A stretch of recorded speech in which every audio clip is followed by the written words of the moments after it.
వరికపూడిసెల ఎత్తిపోతల ప్రాజెక్ట్ పల్నాడు జిల్లాకు చెందిన ఒక ముఖ్యమైన సాగునీటి పథకం. సాగర్ దిగువన ఎత్తిపోతల ప్రాంతంలో నీటిని లిఫ్ట్ చేసి పల్నాడు ప్రాంతానికి సరఫరా చేయాలనేది దీని లక్ష్యం.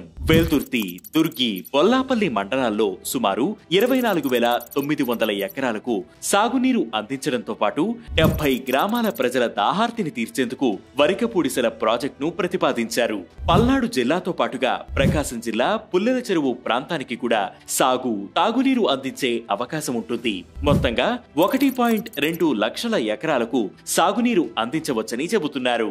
నాగార్జున సాగర్ ప్రాజెక్టు జలాలు పొందలేనటువంటి వెల్దుర్తి, దుర్గి, బొల్లాపల్లి, ప్రకాశం జిల్లా పుల్లల చెరువు ఈ 4 మండలాలకు కూడా 1,00,000 ఎకరాలకి నీళ్లు వస్తాయి. 100 గ్రామాలకి మంచినీళ్లు వస్తాయి. ఎప్పుడో 40 ఏళ్ల క్రితమే దీనికి శంకుస్థాపన చేశారు, కానీ ఇంతవరకు పనులు ముందుకెళ్ళలేదు. ఈ ప్రాజెక్టు గత 70 సంవత్సరాలుగా ప్రజలకు ఒక కలగానే మిగిలిపోయింది. మొదటిసారిగా 1996లో ఈ ప్రాజెక్టుకు చంద్రబాబు హయాంలో శంకుస్థాపన జరిగింది. ఆ తర్వాత 2008లో వైఎస్ఆర్ మరోసారి శంకుస్థాపన చేశారు.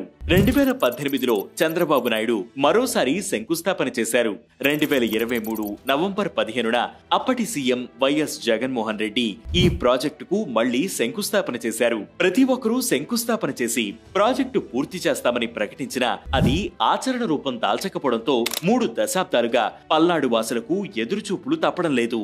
2023లో జగన్ శంకుస్థాపన చేసిన తర్వాత అటవీ మరియు పర్యావరణ శాఖ అవసరమైన అనుమతుల కోసం అప్లై చేశారు. అయితే దీనికి గాను 14 కోట్లు కట్టాల్సి ఉండగా అది కట్టక అనుమతులు రాలేదు.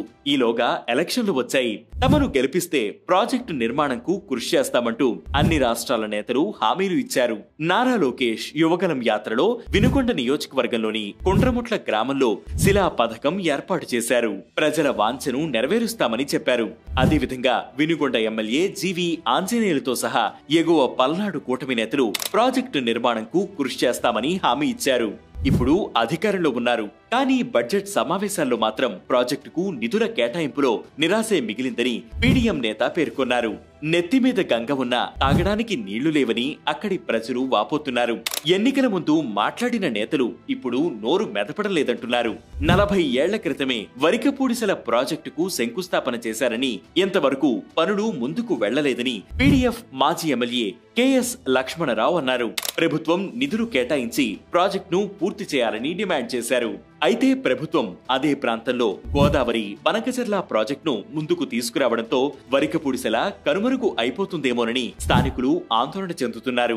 బొల్లాపల్లి వద్ద 60,000 ఎకరాల్లో భారీ రిజర్వాయర్ నిర్మించి అక్కడి నుంచి బొల్లాపల్లి, వెల్దుర్తి, దుర్గి, పుల్లెల చెరువు మండలాలకు నీరు తీసుకువెళ్లవచ్చని ప్రభుత్వ పెద్దలు భావిస్తున్నట్లు సమాచారం. ఈ నేపథ్యంలో వరికపూడిసెల పూర్తవుతుందా అనేది ప్రశ్నార్థకంగా మారింది.